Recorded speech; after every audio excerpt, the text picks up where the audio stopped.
you can create with keyword function. Then you can define your function name. You can pass the parameter and then the curly braces. Within it, whatever you are returning or writing, that becomes the logic of this function, which means a separate code which is callable from other program unit, right? So here we can do multiple things. We can either console it, so we can say that p1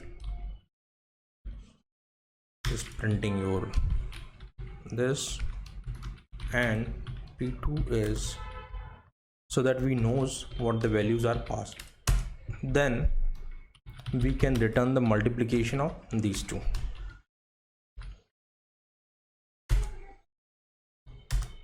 What we can do is, once this is returned, we can actually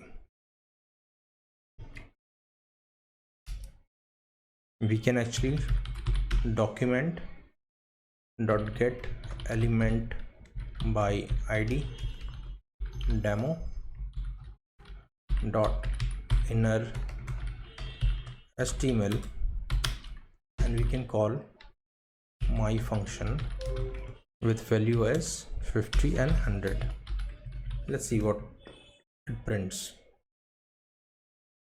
So this is giving me an error, unexpected token.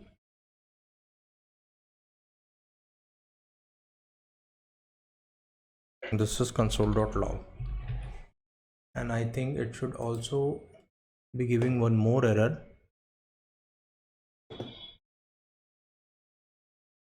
It is printing what I have given in this one, but it is not returning it, right? It is not returning p1.p2 at this place. That I see clearly that this syntax is not correct. They should be inner HTML. Let's see again. This is printing, right?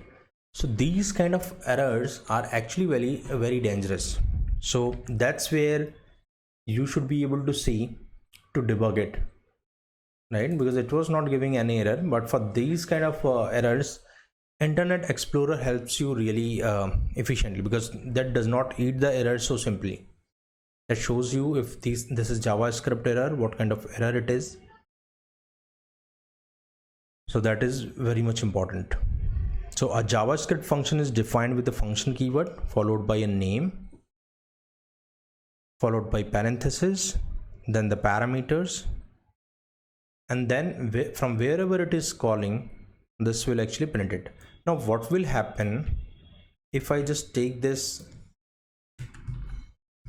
to the bottom? What will happen if I just call this function after defining it?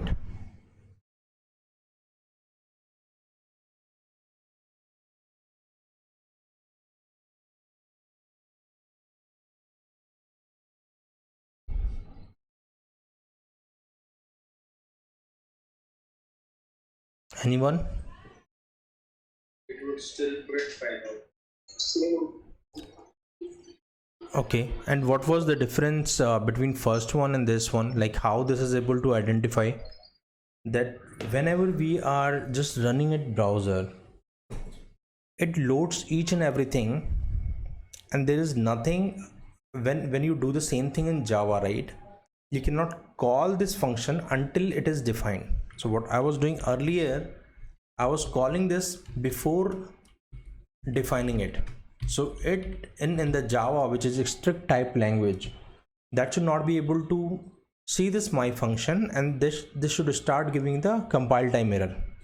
But it is not the case with JavaScript, right? You can call this either before defining it, and when this is interpreted, it should be able to see the functionality. If I just do this way,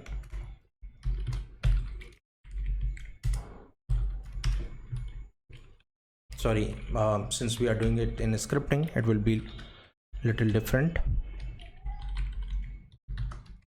You might have noticed that when I was commenting in HTML, I was using the other operators and other symbols, whereas when we are doing it in JavaScript, this comment thing is surrounded by these symbols. Now let's see this. So ideally, if it is strict type language, it immediately checks for whether the my function is defined or not, and that's where you see the error.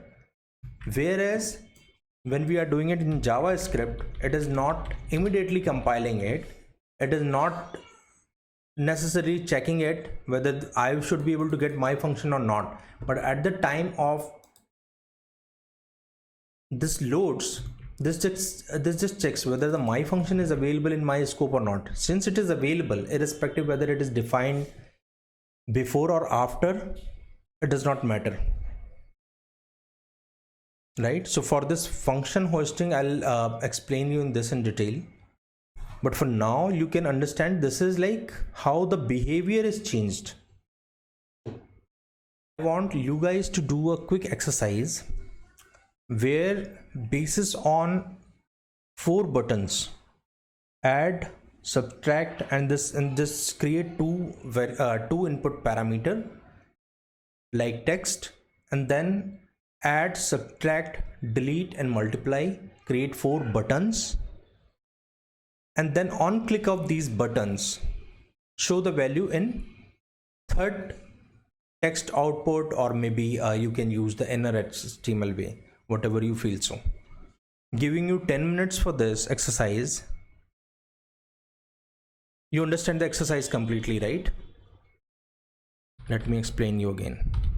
So what you need to design, you need to design 2 input fields. Then here you need to define, okay,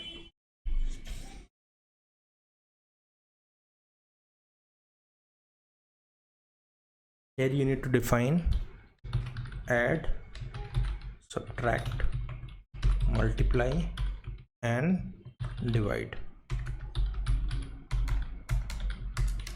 right? And here should be another output. The output can be a simple output, or it can be text based, and these will be your different buttons.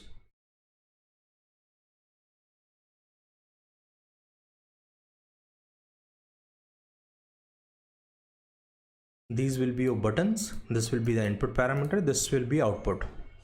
Can you please quickly design this on HTML?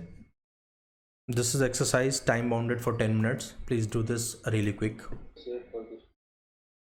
Right, so if you can go little up, right? Yes, so within the body, what Sukrit has done, he has created different functions like add, subtract, delete, and multiply.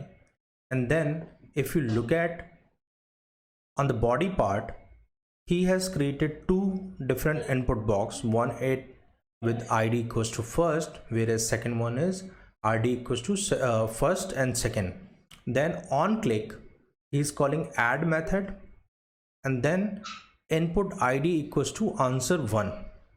What he's doing in the answer 1, if you can go a little up.